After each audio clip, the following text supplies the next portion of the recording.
Dear students of class ninth, in this video we will discuss new chapter of geography. Name of the chapter is Natural Vegetation and Wildlife. Students, our country India is one of the 12 mega biodiversity countries of the world. The other countries are Mexico, Peru, Colombia, Ecuador, Brazil, Zaire, Madagascar, China, Indonesia, Malaysia, and Australia. With regard to our country, India, it is having about 47,000 species of plants and it occupies 10th place in the world and 4th in Asia in plant diversity. There are about 15,000 flowering plants in India, which is about 6% in the world's total number of flowering plants. India also has non-flowering plants such as ferns, algae, etc. India has 89,000 species of animals as well as rich variety of fish in fresh and marine waters. After that, we will discuss about natural vegetation. It refers to a plant community which has grown with the help of natural factors without human aid and has been undisturbed by man for a long time. So, when the natural vegetation is not disturbed by man for a long time, that type of natural vegetation is known as virgin vegetation. After that, you can see in the slide another point, that is endemic or indigenous species. So these are the species which grow within the territory of our country. Exotic species, these are the species which grow outside India.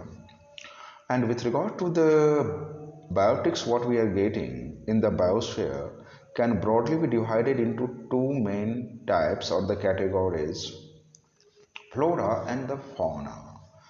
Flora refers to the plant species of an area. Fauna refers to the animal species of an area. After that, we will discuss about the factors. So, with regard to the factors which are affecting the growth of vegetation, first one, that is the relief, and second one is the climate.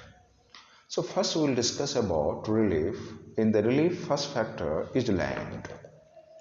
We see different kinds of vegetation in the mountainous regions, plains, plateau and the desert areas. The kind of plants which grow in dry and wet areas also differ.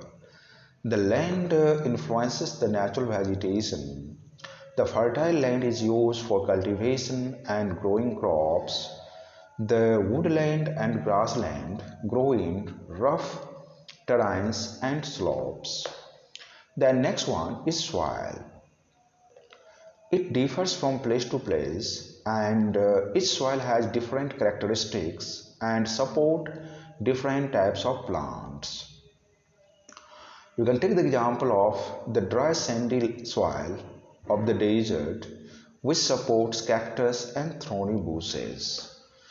The water and the soil of the delta region support mangrove and the wetland forests.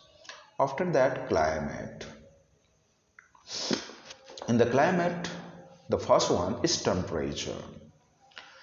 It determines the extent of vegetation along with soil, precipitation and humidity. In place above the snow line in the tundra region, only mosses and lichens are found. In the areas of high temperature and heavy rainfall, many species of plants, trees, bushes, scrubs and creepers are found. After that, photo period.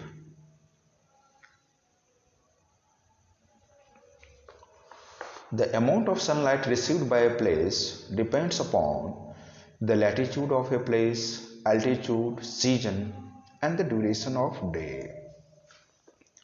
The trees grow faster due to longer sunlight. After that, precipitation. In India, most of the rainfall is brought by the advancing southwest monsoon and some amount by northeast monsoon. Areas of heavy rainfall have dense vegetation and dry and arid region have sparse vegetation. After that, we will discuss about the importance of forests. In the junior classes also you had studied about the importance of the forest. You can go through the points which I have included in the slide. First one, modify climate. In the area of dense vegetation, by the process of transpiration, extra moisture is added into the atmosphere, which modify the temperature of an area. Control soil erosion. The roots of the trees are holding the soil very firmly, very tightly, which restrict soil erosion. It provides livelihood to forest communities. It provides scenic view for recreation and support tourism. It also supports various forest-based industries. It also provides medicinal herbs. After that, we will discuss about ecosystem. You can go through the slide. The definition is given here. All the plants and animals in an area are interdependent and interrelated to each other in their physical environment, thus forming the ecosystem. Or in other words, what we can say, continuous interaction in between biotic and abiotic components in an environment is termed as ecosystem. We human beings are also part of the ecosystem. We utilize the vegetation and the wildlife, cut trees and kill animals. As a result, many species are now extinct. A very large ecosystem on land having distinct type of vegetation and animal life is called biome. After that, we will discuss about the types of vegetation. In India, we are getting following vegetation types. First one, tropical evergreen forest. Second, tropical deciduous forest. Third, tropical thorn or scrub. Fourth, mountain forest. And the fifth one, mangrove forest. So these are different varieties or the types of vegetation belts what we are getting in our country. Now let us discuss at first about the tropical rainforest, or you can say the tropical evergreen forest. So with regard to the important features or the characteristics of tropical evergreen forests, first one, these forests are found in the areas with an annual rainfall of about 200 centimeter or more. These forests grow in the areas of high temperature and high rainfall.